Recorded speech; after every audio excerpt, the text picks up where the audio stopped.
तो बंधु, बुद्धि रेखा के गतिविधियों के बारे में मैंने काफ़ी बताया। और तो ये चलते चलते समय कभी कभी अपने आकारों का भी बदलता है। तो समझो, तो इसके पहले गतिविधियों की, अब देखिए, ये रेखा जीवन रेखा से मिलकर रहती है और बुद्धि रेखा का प्रारंभ कभी कभी यहाँ से बताया मैंने, उसका फल भी बताया। तो देखिए, कभी कभी ऐसा न होकर ऐसी भी होती है।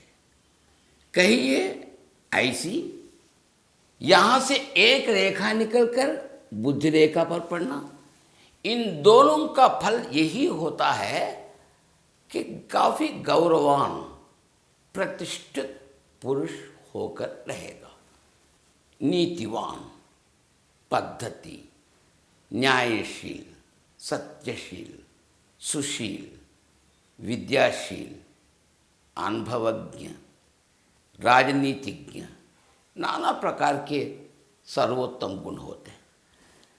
चाहे बुद्धि रेखा यहाँ से निकली हो या बुद्धि रेखा से एक ऊर्ध्व रेखा के रूप में ग्रह पर्वत में जाती हो, या एक शाखा गुरु पर्वत से निकलकर बुद्धि रेखा पर आ गिरती हो, तो तीनों का फल एक ही है। थोड़ा सा अंतर, वो अंतर गणनीय नहीं होता, थोड़ा सा अंतर तो होता ही है। तो देखिए, शनि पर्वत से काफी धनवान होते हैं, कभी कभी शास्त्र ज्ञान भी होता है। रेखा यहां से प्रारंभ होने पर भी, या एक रेखा निकलकर यहां तक पहुंचने से शनि पर्वत, या शनि पर्वत से ही एक रेखा निकलकर बुद्धि रेखा पर आ जाए, तो काफी धनवान होते हैं, धनकांक्षी होते हैं, धन के प्रति इच्छाएं बहुत होते हैं, आयुवान होते हैं, काफी बड़ी आयु होती है इसकी, सर्वोत्तम लक्षण होंगे। ठीक है, तो यहां से निकली हुई रेखाएं, सूर्य पर्वत से बुद्धि रेखा निकली हुई हो, यहां से ऐसी निकली हो, या यहां से ही ऐसी निकली हो बुध पर्वत से, ऐसे उदाहरण बहुत कम मिलते हैं। कम मिले तो क्या, उस भाव को बताने वाले तो हैं ही, तो ये रेखा को मिटा देंगे हम। तो समझिए कि बुद्धि रेखा से एक रेखा निकलकर सूर्य पर्वत गई, यूं, या नहीं, सूर्य पर्वत से ही एक रेखा निकलकर बुद्धि रेखा पर आ गई।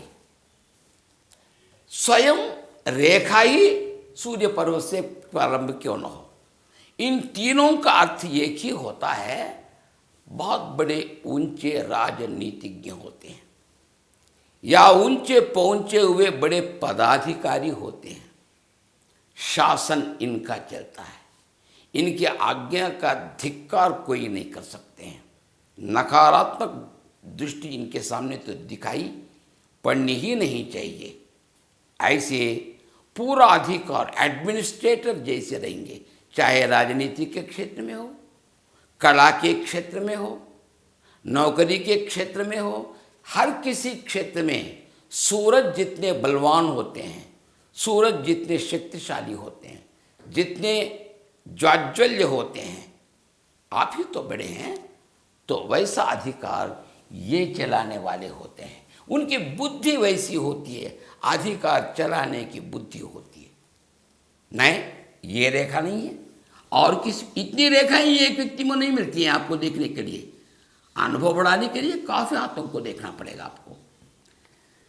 यहां से एक रेखा निकली, इधर जा रही है बुध पर्वत पर, या बुध पर्वत से ही एक रेखा निकलकर बुद्धि रेखा पर आई है, या रेखा स्वयं यहां से प्रारंभ होकर यहां जाकर फिर मोड़कर बुद्धि रेखा ही इतनी लंबी हो, ये उदाहरण कम मिलते हैं, मगर ये उदाहरण मिलते हैं। यहाँ से निकल कर यहाँ जाना या यहाँ से एक रेखा निकल कर यहाँ आना, ये तो देख सकते हैं।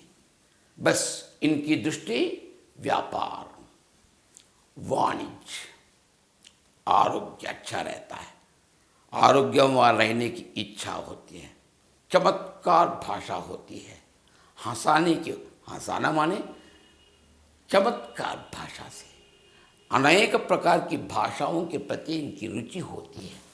रुचि नहीं, प्रवेश भी, प्रवेश ही नहीं, पारंगत भी, सब कुछ होते हैं। अच्छी रेखा है, इसकी वाह कीजिएगा। ठीक है, यहां एक रेखा निकली, केवल कुछ दूसरे मंगल स्थान पर आ जाए, या दूसरे मंगल स्थान से ही एक रेखा निकलकर यहां आ जाए, तो अनुशासन पूर्ण होंगे। हाँ, दोनों का अर्थ जिद्दी तो होंगे, अपनी ही बात चलनी है, अपना जो निर्णय होता उसका पालन हर किसी व्यक्ति को, परिवार के सदस्य सभी व्यक्तियों को, अपने मित्रों को पालन करना पड़ता है, ऐसी जिद्दी वाली होती है। ठीक है, तो कभी कभी ये रेखा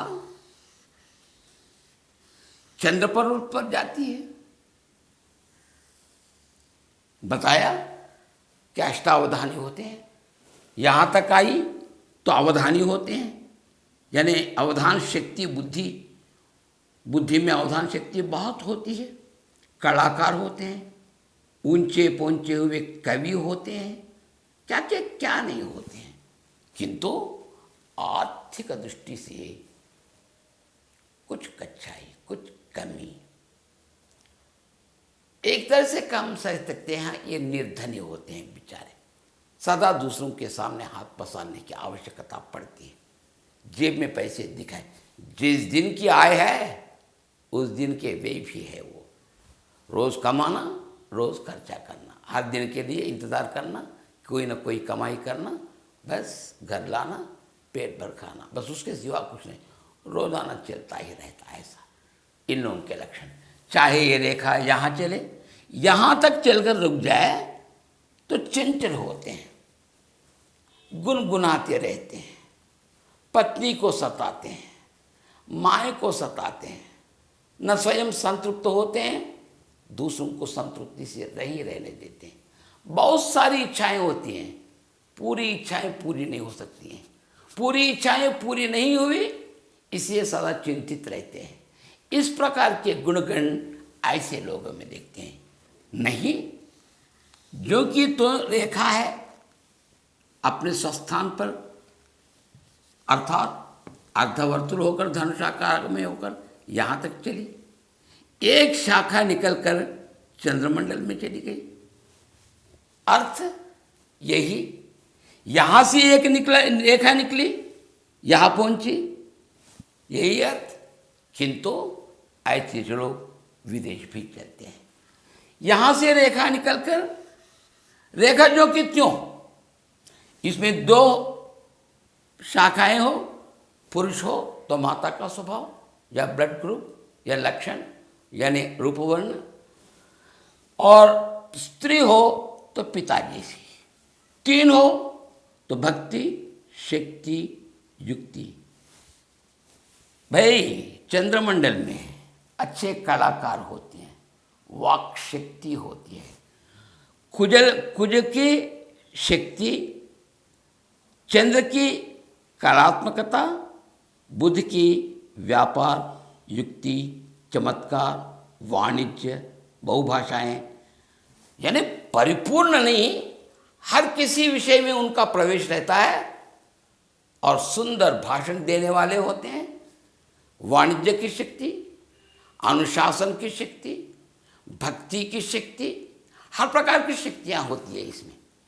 अगर यहाँ से एक रेखा निकलकर चंद्रमंडल जाए तो कार्य के एकांत में रहना या गुनगुनाते रहना, पति को सताना, पत्नी को सताना, भाई बंधुओं को सताना, बस रोजाना एक झगड़ा, नाराज होना, कमरे में अकेले सोना, एकांत प्रियता होती है। यही रेखा निकलकर यहाँ आ जाए तो बुरी आदतें होते हैं, अष्टावधानी होते हैं। बड़े कवि भी होते हैं, किंतु दरिद्र होते हैं। धन की स्थिति अच्छी, धन की रेखा हो तो भी किसी न किसी तरह से खर्चा कर देते हैं, दारिद्रता को भोगते हैं, अकिंचन कहलाए जाते हैं। कारण आवश्यकता से बढ़कर खर्चा होने के कारण हो सकता है। मन में आ गई, चंचल होते हैं, कभी माता को ही खूब देते हैं, पिता को ही बहुत दे देते हैं, भाई बंधुओं को करते हैं, सभी के भार रहते हैं, उनके बाध्यता, उनके जो कर्तव्य वे स्वयं देख लेते हैं। नाना प्रकार की ऐसी कठिनाइयों से पैसों का खर्चा भी होता। जो पैसे हैं, धनवान होकर भी, पूर्वार्जित होकर भी, पित्रार्जित होकर भी, पत्नी द्वारा अर्जित होकर भी, ये स्वयं व्यक्ति अकिंचन ही कहलाते हैं। कोई न कोई दारिद्र्य भोग, दरिद्रता को भोगते रहते हैं। ठीक है।